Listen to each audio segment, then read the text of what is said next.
قبائلی عوام کو مزید 100 ارب کی سالانہ ٹرک کی بتی کے پیچھے لگانے کی بجائے انہیں ان کا جائز آئینی حق دیا جائے۔ اس کام کے لیے وزیر اعظم ہی NFC کا اجلاس بلا سکتے ہیں، اس لیے اس ضمن میں اب کے بعد ہونے والی ہر تاخیر پر انہی سے پوچھا جائے گا۔ مختصر الفاظ میں انضمام کے بعد NFC میں شامل پختونخوا کا حصہ 14 سے 19% ہو جانا چاہیے تھا، اب 5% سالانہ کے حساب سے مرکز گزشتہ 6 سال میں قبائلی اضلاع کا اس ضمن میں مقروض ہے کہ ان کی آبادی کے حصے کے رقم صوبے کو نہیں ملی، اور دوسرا ڈویزیبل پول کے 3% کے سالانہ کے حساب سے بھی مرکز قبائلی اضلاع کا مقروض ہے۔ گویا مرکز نے قبائلی اضلاع کو سالانہ ڈویزیبل پول کے 8% کے حساب سے بقایا جات کی ادائیگی کرنی ہے۔ واضح رہے کہ یہ وہ قبائلی اضلاع ہیں کہ جن کے لوگ پاکستان کی جنگ میں مر گئے، کھٹ گئے اور بے گھر ہوئے، اور دوسری طرف ان کے ساتھ ہمارا یہ سلوک ملاحظہ کیجیے۔ ناظرین، ایک مختصر سی بریک اور اس کے بعد قبائلی اضلاع اور باقی ملک میں امن و امان کی صورتحال کا جائزہ لیں گے اپنے ایک پینل کے ساتھ۔ ہمارے ساتھ رہیے۔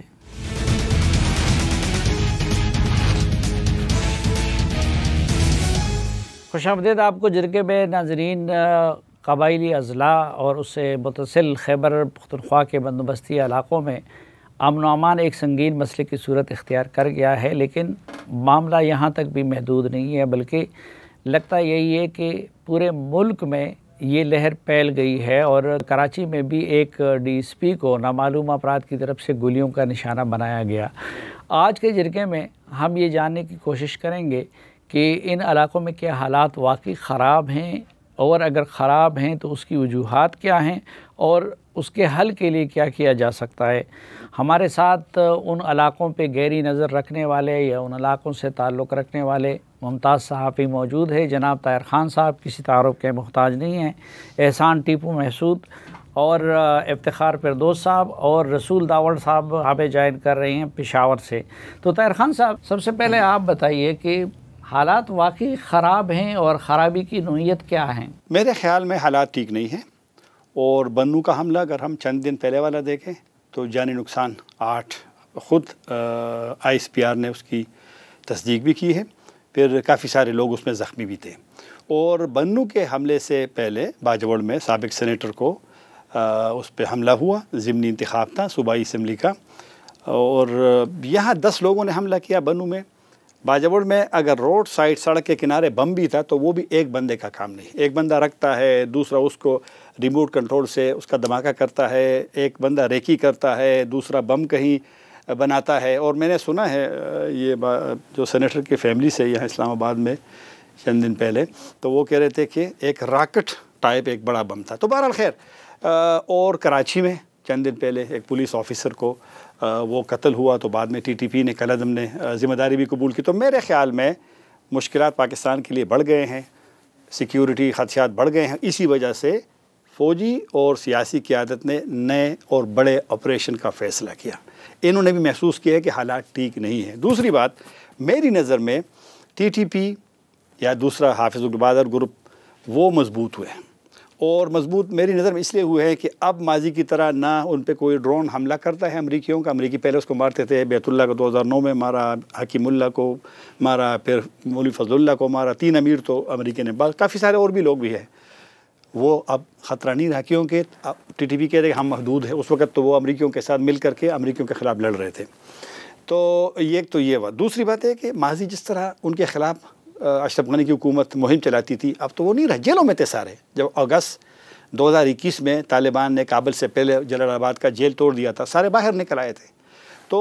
TTP کے لوگ اس وجہ سے اسلحہ ان کے پاس زیادہ ہے۔ کبھی کبھی ان کا میں دیکھتا ہوں کہ جس طریقے سے وہ اٹیک کرتے ہیں، جس طریقے سے وہ اس کی تربیت ہے، اسلحہ ہے، پیسہ ہے، افرادی قوت ہے، ان پہ دباؤ نہیں ہے، امریکی ڈرون نہیں ہے، تو پاکستان کے لیے چیلنجز بڑھ گئے ہیں، اور جب چیلنجز بڑھ گئے ہیں تو یہ حالات میری نظر میں ٹھیک نہیں ہے۔ رسول داوڑ، ذرا یہ بتائیے کہ خیبر پختونخوا کے کون کون سے اضلاع زیادہ متاثر ہیں؟ سلیم صاحب، یقیناً یہ جو جنوبی اضلاع ہے خیبر پختونخوا کے، وہ دہشت گردی کی وجہ سے زیادہ متاثر ہے، خصوصاً گورنر خیبر پختونخوا، وزیر اعلیٰ اور IG کا جو علاقہ ہے ڈیرہ اسماعیل خان، اس کے ساتھ ملحقہ ٹانگ، شمالی وزیرستان، جنوبی وزیرستان، لکی مروت اور یا FR بنو کے جو علاقے ہیں، اس میں پریکٹیکلی ملیٹنٹ کی تعداد بھی زیادہ ہے، حملے بھی زیادہ کرتے ہیں، اور اس حملے کی نشاندہی جو ہے وہ نہ صرف جو سرکاری ریکارڈ کے مطابق فوجی ریکارڈ کے مطابق ہے، بلکہ ملیٹنٹ جو ہمیں اپنی ذمہ داریاں بھیجتے ہیں اسی میں بھی اسی کا تذکرہ ہوتا ہے۔ یقیناً وہاں پہ بہت زیادہ تعداد ہے اور وہاں انسرٹینٹی ہے، لوگ زیادہ پریشان بھی ہیں، اس لیے لوگ نکلتے بھی ہیں اور سخت رد عمل بھی دیتے ہیں۔ لیکن دوسری جانب یہ جو شمالی علاقہ جات ہے چترال سے لے کر پشاور تک،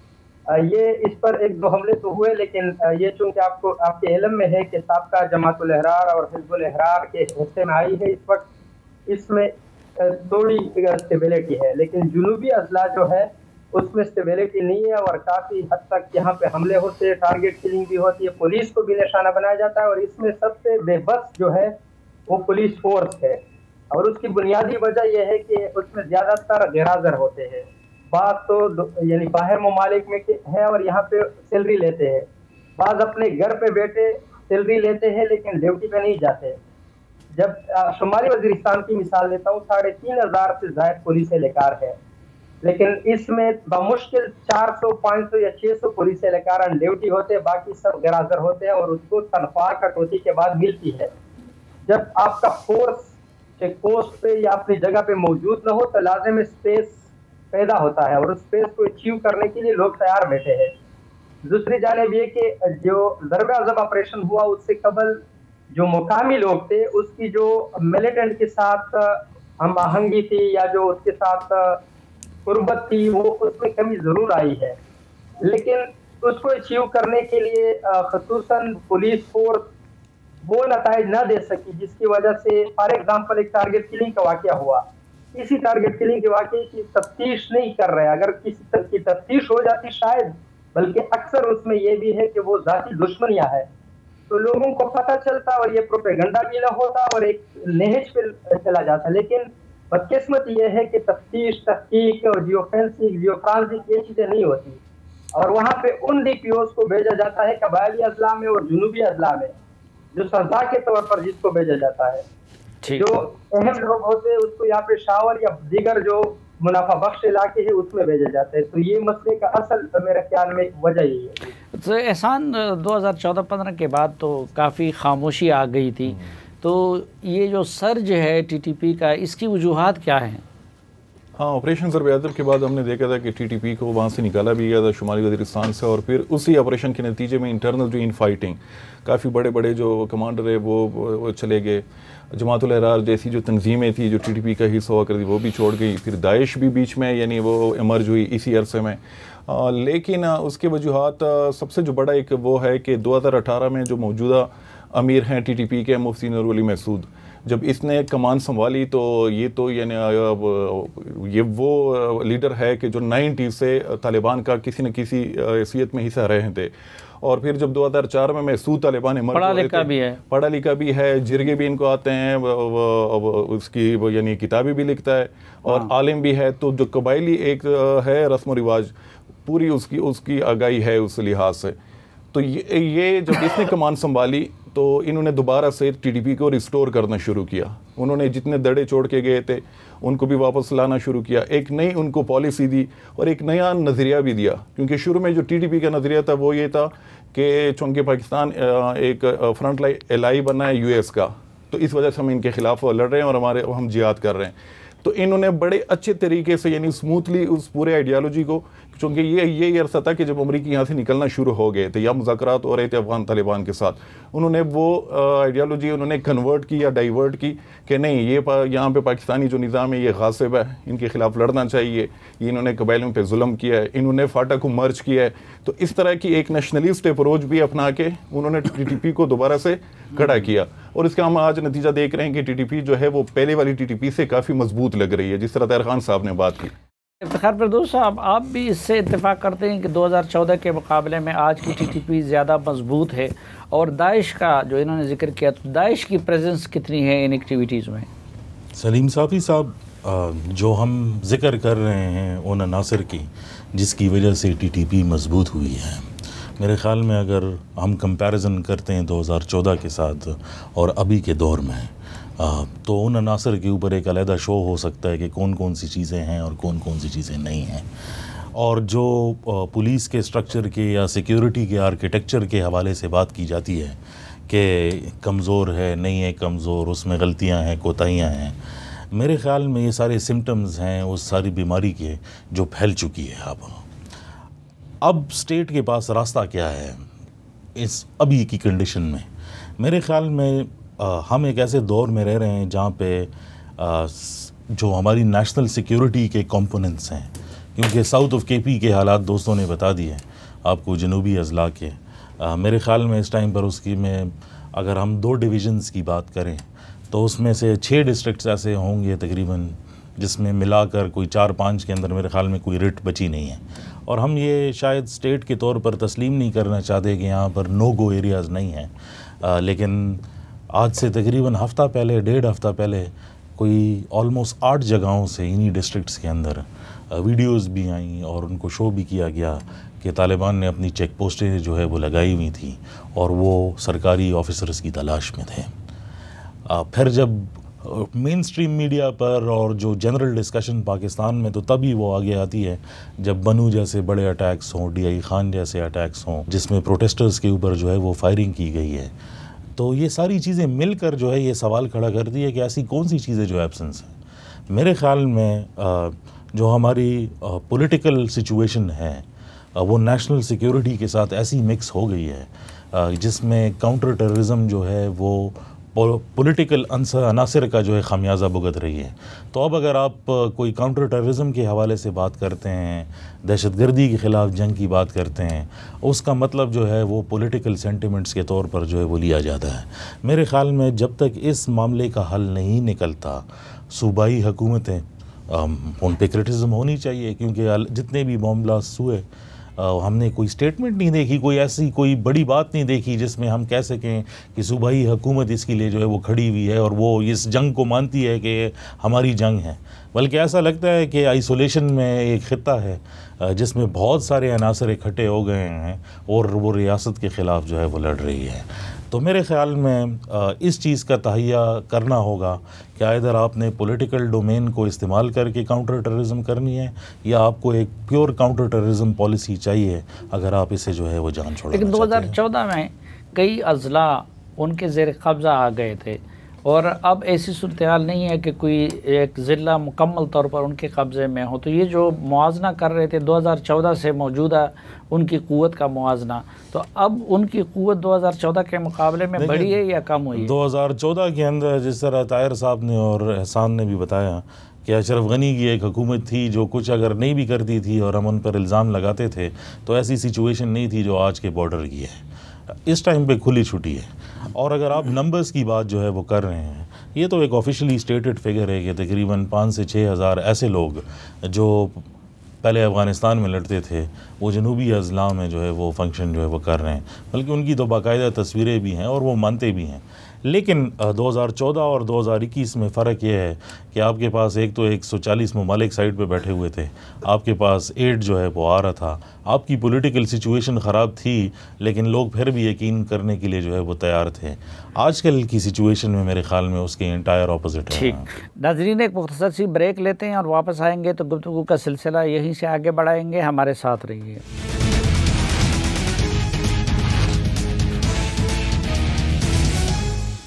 ایک بار پھر خوش آمدید آپ کو جرگے میں۔ طاہر خان صاحب،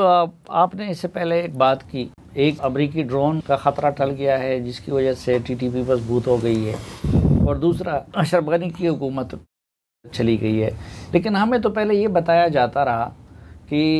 یہ سارے لوگ جو ہیں، انڈیا ان کو بیک کرتا ہے، اشرف غنی کی حکومت ان کو سپورٹ کرتی ہے، اور بعض لوگ بلکہ یہ بھی کہتے تھے کہ امریکہ بھی ان کو سپورٹ کر رہا ہے۔ تو اب جب کہ وہاں پہ طالبان کی حکومت آ گئی تو طالبان کی حکومت کے آنے سے ان کی پاکستان میں ایکٹیویٹیز میں اضافہ ہوا ہے۔ افغان حکومت کا کیا کردار ہے اس حوالے سے؟ کیونکہ طالبان کی حکومت جو پاکستان فرینڈلی تھے، ان کے آنے کے بعد تو ان کا پاکستان میں ان کی ایکٹیویٹیز ختم ہونی چاہیے تھی۔ میری نظر میں افغان طالبان کا ایک رول تھا اور کسی حد تک انہوں نے اس کردار کو ادا بھی کیا ہے، لیکن مسئلہ حل نہیں ہوا۔ مجھے یاد ہے جب افغان اسی حکومت کے وزیر خارجہ امیر خان متقی آئے تھے پاکستان، تو یہاں اسلام آباد میں انسٹیٹیوٹ آف اسٹریٹجک اسٹڈیز میں انہوں نے کہا تھا کہ ہمارا جتنا رول تھا ہم نے وہ ادا کیا ہے، اب ہم یعنی بس اب آپ جانیں اور آپ کا کام جانیں۔ میں جب ملا تھا طالبان حکومت میں وزیر داخلہ سے، افغان وزیر داخلہ سے سراج الدین حقانی سے، کیونکہ وہ میزبانی کر رہے تھے کابل میں، اس نے مجھے کہا کہ جب وہاں جنگ ختم ہوئی تو جو ان کی اسلامی امارت کی قیادت تھی ان میں ایک سوچ تھی کہ یہاں جنگ ختم ہوگی 20 سال تو پاکستان میں بھی ختم ہونی چاہیے، تو انہوں نے پاکستان کو تجویز کی کہ آپ ان کے ساتھ بیٹھے، اور پاکستان نے تجویز مان لی، یہ میزبانی کر رہے۔ اب مذاکرات ناکام ہو گئے، اور ناکام اس لیے ہوئے کہ ان کے ٹی ٹی پی کی شرائط ان کے لیے قابل قبول نہیں تھے، پاکستانی ریاست کے مطالبات ان کے لیے، تو بہرحال اس میں افغانستان کا اتنا رول پھر نہیں ہے، یہ آپس کی بات ہے ٹی ٹی پی کی اور پاکستان کی۔ پی ڈی ایم کی حکومت جب آئی، کیونکہ عمران خان صاحب کی پالیسی تو مذاکرات کی تھی، انہوں نے ایک نشست پی ڈی ایم کی حکومت میں ہوئی ہے، اتفاق سے میں بھی کابل میں تھا، 5 جولائی کو ہوئی، بڑے عید سے اس سال نے پچھلے والے سال سے، اور پی ڈی ایم کی 2022 میں پھر انہوں نے کہا کہ ہم مذاکرات نہیں کریں گے، جنگ پہ جائیں گے، اور انہوں نے بھی جنگ بندی ختم کر دی تھی۔ تو اس وجہ سے افغانستان کا رول تو ایک لحاظ سے بنتا ہے، اور میری نظر میں اگر وہ چاہے تو شاید حالات میں بہتری آ سکتی ہے، لیکن وہ بندوق کے زور پہ ان کو نہیں روک سکتے۔ میں نے مولانا فضل الرحمان صاحب سے پوچھا، سوال کیا کہ آپ گئے تھے طالبان امیر سے، آپ ملے تھے، تو انہوں نے کیا کہا؟ اس نے کہا کہ انہوں نے مدد کی درخواست، مطلب ہے کہ ایک راضی تھے، لیکن انہوں نے کہا کہ ہمیں وقت چاہیے، اور میرے خیال میں ان کی یہ بات درست ہے کہ وہ پاکستان کے لیے فوراً کسی کو بندوق کے زور پہ ان کو منع نہیں کر سکتے، تو لہٰذا ان کی اپنی مجبوریاں ہیں۔ لیکن پاکستان میں مایوسی ہے، پاکستان میں نا امیدی ہے، پاکستان افغان طالبان کے اس بات کو نہیں مانتے کہ وہ وہاں پر نہیں ہے۔ یونائٹڈ نیشن کی رپورٹ 3 جولائی کو آئی ہے، کہا ہے اس رپورٹ میں کہ 6000 سے 6500 تک ٹی ٹی پی کے لوگ وہاں پہ موجود ہیں۔ اگرچہ افغان طالبان شاید مشکل سے اب مذاکرات پہ بھی جاری ہوں گے، لیکن وہ انکاری نہیں ہے۔ ان افغان طالبان میری نظر میں اب بھی اس کے لیے تیار ہو سکتے ہیں، لیکن پاکستان کو بھی حساسیت کو، جو ان کے بھی مشکلات ہیں ان کو بھی دیکھنا پڑے گا۔ ہمارے مشکلات تو ہے کہ کس طریقے سے ہم ان کو کنونس کریں۔ ہمارے وزراء جس طرح بیان دیتے ہیں کہ ہم وہاں پر سٹرائک کریں گے، وہاں حملہ کر سکتے ہیں، تو بد اعتمادی نہیں ہونی چاہیے۔ اگر آپ اعتماد سازی کے لیے اقدامات اٹھائیں تو ممکن ہے کہ جس طرح انہوں نے پہلے میزبانی کی تھی تو شاید وہ بعد میں بھی کریں، اور مذاکرات ہی ایک حل ہے میری نظر میں، کیونکہ جنگ تو 2003 سے شروع ہے نا، بڑے آپریشن 2008 سے باجوڑ سے شروع ہو کے 2014 تک آ گئی،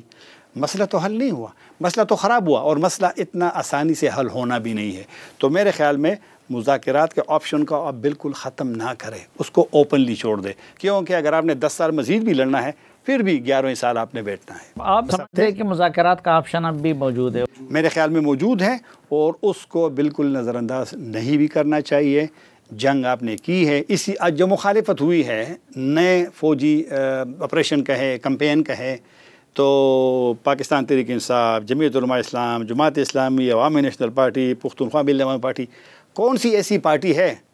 کہ جس نے اس کی پیپلز پارٹی کا واضح موقف تو نہیں آتا کسی بھی چیز پہ، صرف مسلم لیگ نون رہ گئی ہے نا۔ تو لہٰذا جو ایک مطلب ہے کہ آپشن ہے بھی مذاکرات کا، اور آپ کے لیے عوام کا سپورٹ بہت لازمی ہے۔ اگر آپ نے جنگ جیتنا ہے تو جنگ بغیر عوام کی حمایت کے آپ نہیں جیت سکتے ہیں۔ اچھا احسان، اب وہ ایک طرف ہماری حکومت الزام لگاتی ہے کہ جی وہ افغان سرزمین کو استعمال کر رہے ہیں، دوسری طرف ٹی ٹی پی والے کہہ رہے ہیں کہ جی ہم تو آپ کے ڈی آئی خان اور بنو اور ان اضلاعوں میں جب رات کو ہم پاٹکوں پہ آ جاتے ہیں تو ہمارے پاس تو آپ کا پورا یہ ٹرائبل بیلٹ موجود ہے، تو ہم افغانستان میں کیوں رہیں؟ تو اس میں کتنی صداقت ہے کہ وہ کیا افغانستان چھوڑ کے پاکستان آ چکے ہیں یا کہ نہیں اب بھی کچھ افغانستان میں موجود ہیں؟ ہاں، ٹی ٹی پی کا ہمیشہ سے یہ موقف ہے، اور افغان طالبان کے بھی یہی ہے۔ ریسنٹلی ہم نے ذبیح اللہ مجاہد کا انٹرویو کیا تو انہوں نے بھی یہی کہ یہ یعنی پاکستان کا اپنا مسئلہ ہے، اور ٹی ٹی پی نے کئی موقعوں پہ ویڈیوز بھی جاری کیے ہیں جس میں وہ اپنے سینئر کمانڈرز کو دکھاتے ہیں کہ ایف آر پشاور میں کھڑے ہیں، سن خیل کا علاقہ یا خیبر ایجنسی میں یا ڈی آئی خان میں، لیکن پاکستانی حکام کہتے ہیں کہ جو ٹی ٹی پی کی لیڈرشپ ہے جو یہ سب چیزیں چلا رہی ہیں تو وہ افغانستان میں ہے، چاہے وہ ٹی ٹی پی ہو، حافظ گل بہادر ہو، لشکر اسلام اس طرح کی جو گروپس ہیں کہ وہ افغانستان میں اور وہاں سے ان کو ہدایات آتی ہیں اور یہاں پہ ان کے فوڈ سولجرز یا جو ملٹری کمانڈرز ہیں وہ پھر چیزوں کو یہاں پہ حملے کرتے ہیں. اور اس میں ایک یعنی یہ اس چیز کی تھوڑی سی وہ بھی سپورٹ بھی ملتی ہے کہ جب مذاکرات ہو رہے تھے تو پوری یعنی پاکستانی جو آفیشلز جاتے تھے یا جرگے یا علماء کرام تو ان کی جو ملاقاتیں ہوئی ہیں تو یہ خوست میں ہوئی ہے TTP لیڈرشپ کے ساتھ یا کابل میں ہوئی ہے. بلکہ آپ ہی کے علاقے کے ایک مشہور سینیٹر ان کی تصویر وہ جو کابل سیرینا میں بیٹھے ہیں عمر خالد خراسانی کے ساتھ تو وہ تو ہر جگہ سوشل میڈیا پہ آئی. تو یہ پاکستان کی یہ. لیکن دوسری طرف جو سب سے ایک خطرناک آپ وہ بات کہہ لیں کہ افغان طالبان اس کو ماننے کے لیے بالکل تیار نہیں ہے. یعنی ابھی بھی جو نہیں آپ کی معلومات کیا ہے کہ وہ لیڈرشپ ان کی؟ ہاں لیڈرشپ ہے. وہ اگر صاف بات کریں تو ان کی لیڈرشپ ہے افغانستان میں اور جو ٹاپ لیڈرشپ ہے ان کے مختلف شورا رہبری شورا وغیرہ ان کے جو لوگ ہیں وہ افغانستان میں ہیں. لیکن ایک بہت بڑی تعداد جو لڑنے والے لوگ ہیں وہ پاکستان میں آ چکے ہیں اور ان کی تشکیلات ہوتی ہیں. وہ تشکیل کی شکل میں آتے ہیں 20 15 40 اور آج کل بہت بڑی بڑی تشکیلیں آتی ہیں. اور ایک اور جو ڈیولپمنٹ ہوئی ہے کہ TTP اور حافظ گل بہادری تو ماضی میں ان کا اتنا یعنی آپس میں نہیں بنتا تھا. لیکن ابھی جو معلومات آ رہی ہے کہ یہ ان کی تشکیلات بھی یعنی ایک جوائنٹ تشکیلات ہوتی ہیں ایک ساتھ آتے ہیں. انہوں نے کئی حملے بھی یعنی ایک ساتھ کیے ہیں پاکستانی سیکورٹی فورسز کے خلاف. اور لشکر اسلام تو آلریڈی یعنی TTP کے ساتھ مختلف حملے کر رہی ہیں. افتخار کتنا افغان حکومت کا اثر ہے TTP پہ؟ اگر وہ چاہے تو کیا ان کو کسی کام پہ مجبور کر سکتی ہے یا کہ نہیں اس کی یہ مجبوری ہے کہ یہ لوگ پھر داعش کے پاس چلے جائیں گے یا پھر ان کی بات کو نہیں مانیں گے؟ دیکھیں صافی صاحب جب مذاکرات ہو بھی رہے تھے تو اس کی ایک وجہ یہ بتائی گئی تھی کہ یہ کہا جا رہا تھا کہ داعش میں جو ہے وہ TTP ضم ہو جائے گی اگر ان سے بات جو ہے وہ نہ کی جائے اور افغان حکومت ان کو جتنی پریس کرتی جائے گی تو وہ داعش میں شامل ہوتے جائیں گے. میرے خیال میں یہ بات غلط ہے اور اب تو وہ بہت کھل کے سامنے آ گئی ہے کیونکہ پچھلے 2-3 ہفتوں میں داعش نے جو TTP کے خلاف جو چیزیں چھاپی ہیں اور جو کھلے عام ایک سینٹیمنٹ کا اظہار کیا ہے جس میں انہوں نے آلموسٹ TTP کو جو ہے وہ غیر اسلامی تنظیم جو ہے وہ ظاہر کر دیا اور کہا کہ ان کے خلاف جو ہے وہ اٹیکس جائز ہیں اگر یہ جو ہے افغان طالبان کے ساتھ انہی کے راستے پر جو ہے وہ چلتے رہیں. یہ بات اس وقت بھی جو ہے زیادہ لوگ ماننے کے لیے تیار نہیں تھے کیونکہ جو جہادی تنظیمیں بھی ہوتی ہیں ان میں بھی عقائد کے لحاظ سے